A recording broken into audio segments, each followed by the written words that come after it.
Muzaffarpur court परिसर में अधिवक्ता बन दलाल कर रहे लाखों की ठगी। अधिवक्ताओं ने डीएम को पत्र लिखकर दलालों पर कार्रवाई की मांग की। मुजफ्फरपुर कोर्ट परिसर में इन दिनों ठगी का मामला बढ़ गया है। आए दिन कोर्ट आने वाले पीड़ितों को ठग अपने जाल में फंसाकर केस में पैरवी के नाम पर अवैध राशि की उगाही करते हैं। कई पीड़ितों के शिकायत पर मानवाधिकार अधिवक्ता एसके झा ने बार काउंसिल पटना मुजफ्फरपुर न्यायालय के न्यायाधीश एवं डीएम को पत्र लिखकर दलालों पर कार्रवाई की मांग की है। अधिवक्ता एसके झा ने बताया कि पिछले दिनों मधुबनी के एक पीड़ित से अशोक कुमार नामक एक ठग ने केस में बेल कराने के नाम पर अवैध राशि की उगाही कर ली। ठगी के लिए वो खुद को एडवोकेट के रूप में पेश करते हैं। अधिवक्ता एसके झा ने आम लोगों से अपील करते हुए कहा कि जो भी पीड़ित कोर्ट कैंपस में आते हैं वो सीधे अधिवक्ता से मिले, दलालों के चंगुल में न पड़े। ये मामला यह है कि अधिवक्ता के नाम पर और अधिवक्ता बनकर कुछ दलाल के द्वारा गांव के लोगों से पैसे की अवैध उगाही का मामला यह हमारे संज्ञान में आया है कि सिविल कोर्ट कैंपस में कुछ ऐसे भी लोग हैं जो न कि यहाँ के अधिकृत मुंशी हैं, न किसी अधिवक्ता के अधिवक्ता लिपिक हैं और न ही वह रजिस्टर्ड अधिवक्ता हैं। सिंपल वह एक दलाल है और गांव में जा कर के वह अपना एक इमेज बना लिए हुआ है दलाल का। लोगों को कहता है कि हम दलाल हैं, अधिवक्ता हैं और अधिवक्ता बन करके वह लोगों से पैसा की उगाही करता है।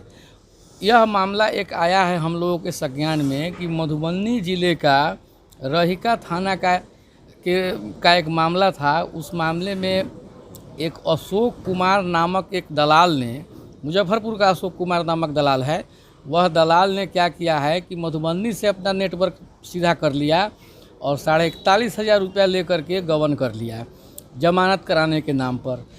और दूसरी सबसे बड़ी बात यह आया उसमें कि यह लोगों को बताता है कि हम अधिवक्ता हैं और हाई कोर्ट सुप्रीम कोर्ट तक हम जाते हैं प्रैक्टिस करने के लिए, ये अपना परिचय देता है।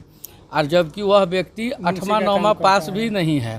पहले सुनते हैं कि पहले मुंशी का काम करता था, अभी वर्तमान में किसी भी अधिवक्ता के न अधिवक्ता लिपिक है न मुंशी, कुछ भी नहीं है, सिंपल वह दलाल है। और दूसरी बड़ी बात यह है कि 30 वर्षों से वह संघ में बैठ करके बैठ करके जगह को जो है वह अतिक्रमण किए हुआ है 30 वर्षों से।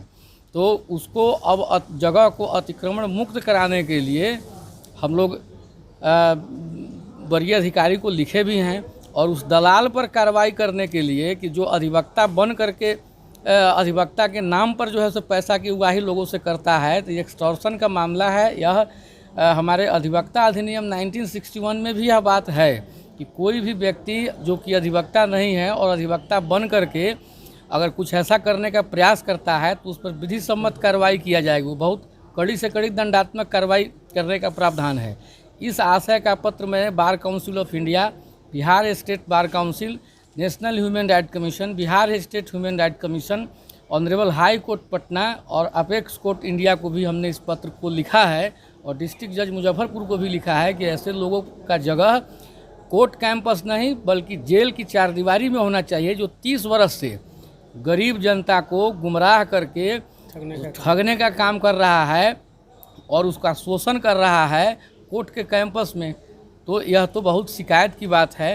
इतना लंबा समय से वो आप लोगों के साथ में था, आप लोगों को पता नहीं चला कि वो कई बार प्रकाश में आई मामला, कई बार मामला में प्रकाश, लेकिन उसके विरुद्ध में सबूत नहीं आता था। अब जैसे बगल में वरीय अधिवक्ता है सर, इनके ग्रामीण से 54,000 रुपया ठग लिया, तो ऐसे बहुत सारे, लेकिन आज तक सबूत नहीं आता था और लोग खुलकर बोलते नहीं थे। इस बार क्या हुआ है कि उसने अकाउंट पर पैसा मंगवाया, पे फोन से पैसा मंगवाया, स्टेट बैंक पर से पैसा मंगवाया, तो अब की बार सबूत आया है और पूरी जांच हुई है और हम लोगों ने जांच उस चीज़ का सब किया है।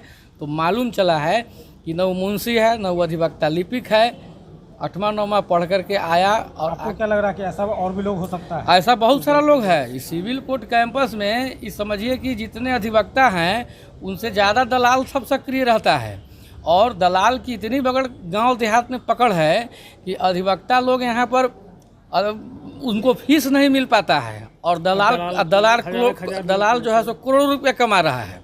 इसलिए हमारा समाचार पत्र के माध्यम से हमारा यह जो है सो लोगों को जानकारी देना है कि कोई भी व्यक्ति, अगर आप न्यायालय में जाते हैं तो न्यायालय में जो अधिकृत जो अधिवक्ता हैं उन अधिवक्ता से डायरेक्ट संपर्क करिए। सीधे अधिवक्ता से संपर्क करने पर क्या होगा कि आपका काम जेन्युइन होगा और काम परफेक्ट काम होगा। बीच में दलाल जो आता है, यह दलाल क्या करेगा कि लोगों को ठगता है पैसा।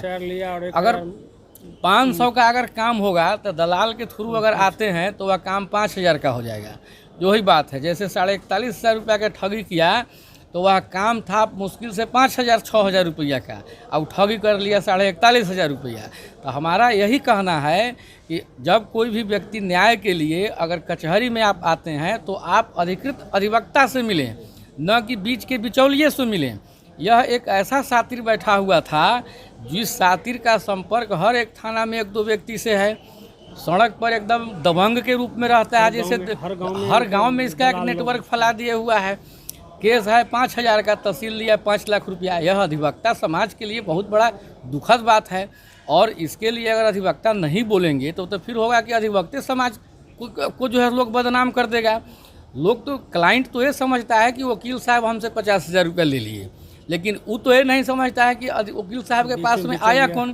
तो बीच के बिचौलिया को यह समाप्त करने के लिए हम अपना एक आंदोलन चालू किए हैं कि कम से कम मुजफ्फरपुर कैंपस में जहाँ पर हम बैठते हैं वहाँ पर जहाँ पर दलाल नज़र आएगा तो उसको जैसे भी है, भाई अधिवक्ता सब कुछ जानते हैं, हम साम दाम दंड भेद सभी जानते हैं। हम कानून का एहसास कराएंगे, कानून को हवाले करेंगे, क्योंकि यहाँ पर कानून के साथ में आप रह करके कानून के साथ खिलवाड़ करिएगा तो यह अधिवक्ता समाज कतई बर्दाश्त नहीं करेगा। और अगर जो है, और दूसरी बात यह है कि क्लाइंट को जहाँ पर किसी को समझ में नहीं आता है तो यहाँ पर कचहरी में हमारा संघ है, बहुत सारे जगह बोर्ड लगे हुए हैं अधिवक्ता के। डायरेक्ट अधिवक्ता से लोग संपर्क करें। अधिवक्ता से संपर्क करने से होता क्या है कि आपका काम टोटल परफेक्ट काम होगा, डायरेक्ट काम होगा, काम सब समझ में आएगा। बीच में जहाँ दलाल जहाँ लग गया वहाँ तो मालूम चलेगा कि 500 का काम 5,000 में हो जाएगा, और लोगों को लगता है कि वकील साहब पैसा ले लीजिए, बदनामी वकील की होती है। इसलिए लोग जो भी गांव से या कहीं से भी आते हैं सीधे आप अपने अधिवक्ता से संपर्क कीजिए, क्योंकि अधिवक्ता कभी गलत नहीं कर सकता है। मेरा परिचय हुआ SK झा, मानवाधिकार अधिवक्ता, सिविल कोर्ट, मुजफ्फरपुर।